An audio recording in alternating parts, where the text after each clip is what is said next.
vamos ahora a volver hacia los ejemplos, que es lo que más nos importa, y charlar también con Paco sobre los casos que le toca a él diariamente, discutir con los vendedores y volver un poco hacia lo que es el umbral, ¿sí?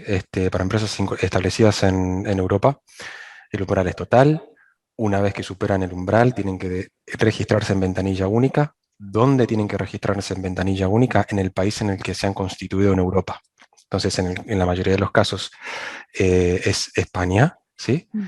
Y bueno, la ventanilla única será la ventanilla única española.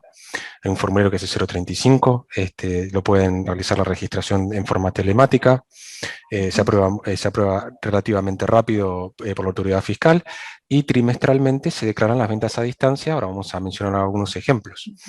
Entonces, para las empresas que están incorporadas por fuera de la Unión Europea, obviamente el tratamiento es distinto y depende del caso. En este caso, en la mayoría de los casos, no hace falta que se registren a la ventanilla única porque el sujeto pasivo, como bien dijo Ángela, pasa a ser la plataforma de venta en línea. ¿Ok? Ujú. Bien. Perfecto. Entonces, Cuando hablamos de sujeto pasivo, que todo el mundo tenga claro que quiere decir que es la persona o la entidad responsable de recaudar ese IVA y pagarlo a Hacienda. exactamente, y pagarlo a las haciendas que correspondan. ¿Sí? Ujú, ujú. Bien, en este caso de ventanilla única, ya que hablas de los pagos a las oficinas fiscales, bueno, vale la pena decir que una vez que tú realizas la primera declaración de ventanilla única, que será en octubre de este año, será la primera declaración trimestral, Ujú.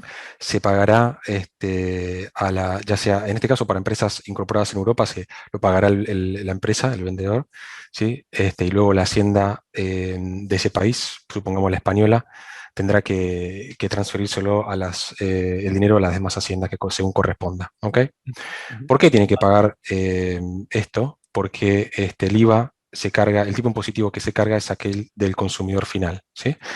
Del país del consumidor final. Entonces, por ejemplo, si se despacha desde España hacia Portugal, el tipo impositivo cargado en la factura en la venta será el 23% portugués, de IVA portugués, ¿sí?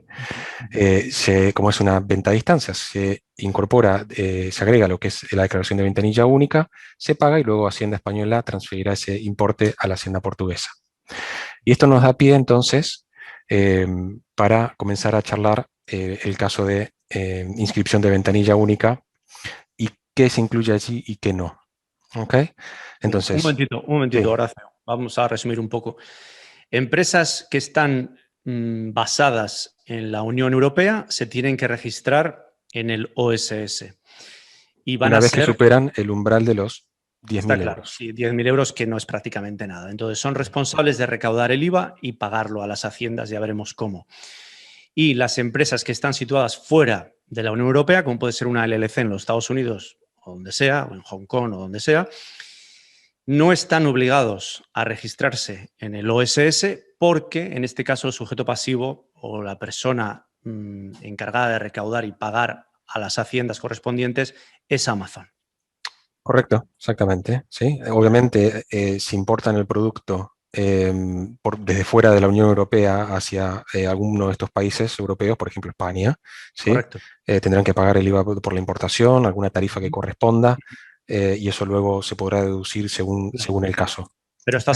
ahora estás hablando del IVA soportado en una importación, Sí, pero no del IVA repercutido. El IVA repercutido a los exactamente. clientes de la venta en Amazon es Amazon, en ese caso, el que se encarga de recaudar y pagar a las haciendas cuando eres una empresa que no está basada en la Unión Exactamente. Europea, pero almacena en la Unión Europea. Exactamente, sí, porque mucha confusión también surge de aquellos clientes que están incorporados en Estados Unidos y al realizar importaciones hacia España, en España, ya piensan que tienen que registrarse en ventanilla única y eso no es Ujú. así. ¿Ok? Bien, seguimos. Muy bien. Bueno, entonces en el ejemplo que podrán ver, elegimos una empresa que está constituida, incorporada en Alemania, ¿sí? O sea, sobre territorio europeo, realiza ventas a través de Amazon Paneuropeo y, por supuesto, entonces realiza venta a distancias, o sea, entre países europeos, porque tiene varios almacenes, y ventas locales. ¿M? Ujú. Entonces, antes que nada, sí tiene que mantener los registros de IVA para aquellos países en los que almacena.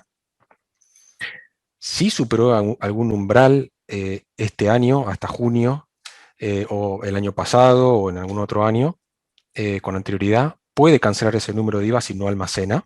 Así que eso es una buena noticia, porque teníamos clientes con 15 15 registros de IVA, porque habían superado los umbrales. Si no almacenan ahora, no hace falta tener ese registro, lo cancelan, menos cargos para asumir y demás, así que es fantástico. Tienen que clasificar las ventas entre las que son a distancia en Europa, o sea, que involucran 2 países europeos, de las ventas locales, ¿sí? Para aquellos países en los que tienen un número de IVA. Vale, vamos, una pausa en el camino. Sí. Resumiendo, que si estás haciendo pan europeo y estás almacenando en un país, tienes que continuar con tu registro de IVA sí o sí, ¿vale? Sí. Ahora bien, si por ejemplo estabas registrado en Austria, como era mi caso, porque habías pasado el umbral de los 35.000, ¿vale? Porque los austríacos compran en Alemania y se lo hacen enviar a Austria, ¿vale? Entonces yo ya había pasado los 35.000 y me obligaron a sacarme ese número de IVA. Pero como yo ahora mismo, después de este cambio, ya no almaceno en Austria, porque no hay almacén en Austria de Amazon, lo que puedo hacer es cancelar mi número de Austria, mi número de IVA austriaco, ¿vale? Y Sí. es lo que estamos haciendo, ¿vale?